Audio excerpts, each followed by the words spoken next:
Hello gamers and welcome back to the channel. Today we're diving into the fascinating history of Konami's classic arcade game Pandora's Palace. This game might not be as widely known as some of Konami's other hits, but it has a unique charm and is an interesting game. So let's jump right into it.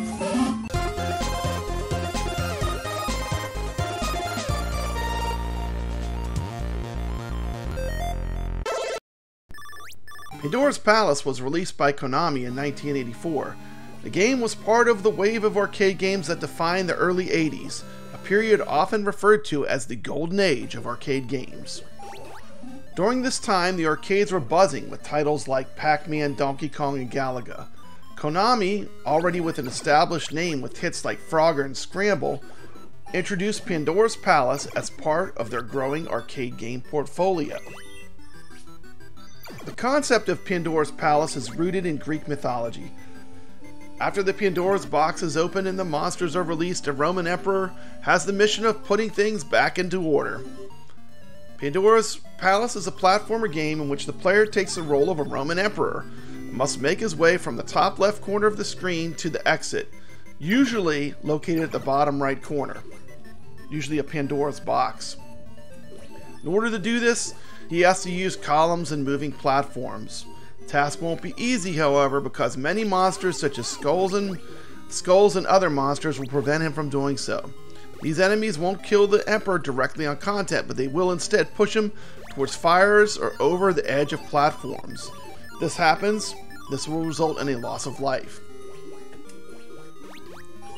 However, the player can collect wine grape items for points and for power-ups. Collecting them will transform the Emperor temporarily, switching from a tunic and laurel guy to a fully fledged Roman warrior with armor and helmet. In this mode, the Emperor can destroy enemies by jumping on their heads and gains additional bonus points. Gameplay mechanics are quite straightforward. You control hero who must climb ladders, jump gaps, and avoid and defeat enemies. The game is structured in such a way that each level presents a different layout with new challenges, keeping the players engaged and on their toes. Although a competent and interesting 1983 platformer, Pandora's Palace is one of Konami's most overlooked games. Never ported, never anthologized or referenced in later games. Never discussed much except by coin-op enthusiasts. Like other games including Burger Time or Mr. Deuce Castle, Pandora's Palace is best compared to Donkey Kong in gameplay terms.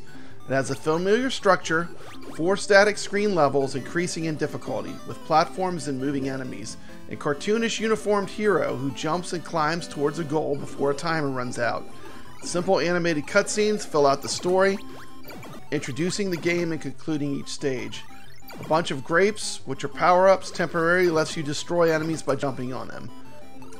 Following even older conventions, points flash up in white letters and the player has 3 lives with the opportunity to earn more.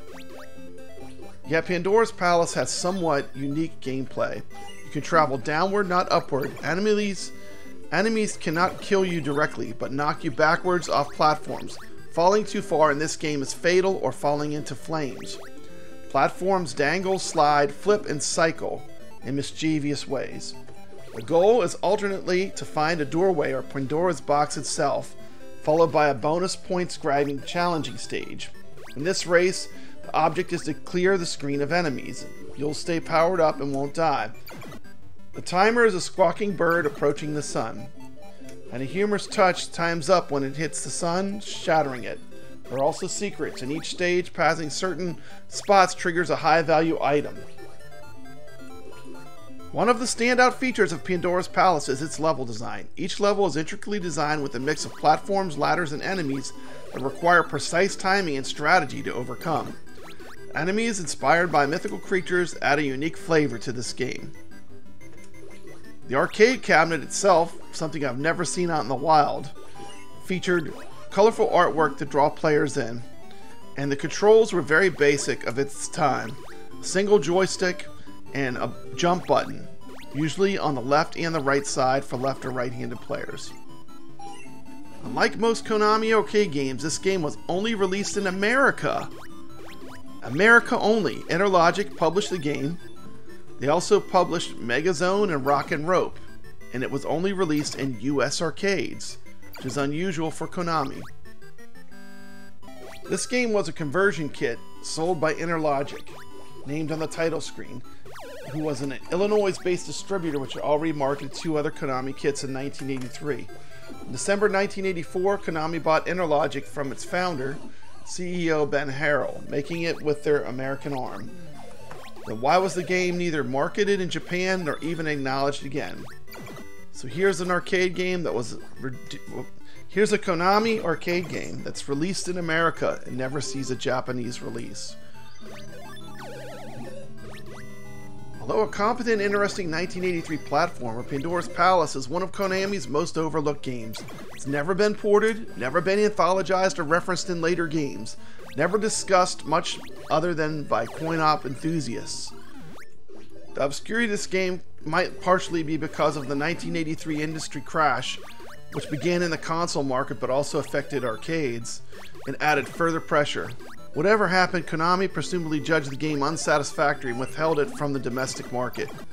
Perhaps its Greco-Roman theme was expected to sell better to Americans, or Konami had a contract to honor with InterLogic. Whatever happened, nobody has yet admitted to working on Pandora's Palace.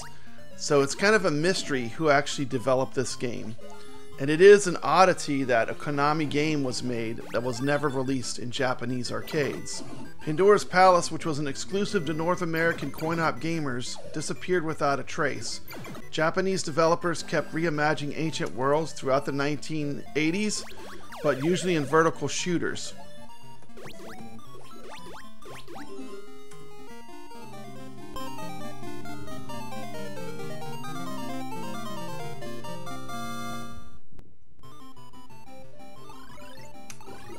There is a possibility that this game was also an influence for Ghosts and Goblins, which was made by Konami in 1985. When King Arthur loses his armor, he's left in his underwear. Perhaps that idea was carried forward for Pandora's Palace, whose hero wears either a toga or armor. While Pandora's Palace may not have reached the iconic status of some other arcade classics, it remains a beloved game for many retro gaming enthusiasts. Its legacy is a testament to the creativity and innovation of Konami during the early 1980s.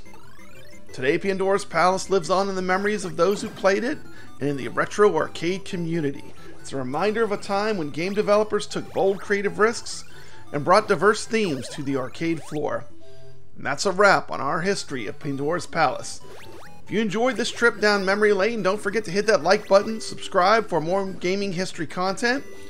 Let us know in the comments your memories of playing Pandora's Palace or your other favorite arcade games. This has been Papa Brad reminding you to always stay legit. Thanks for watching, and we'll see you next time on our journey through the world of classic arcade games.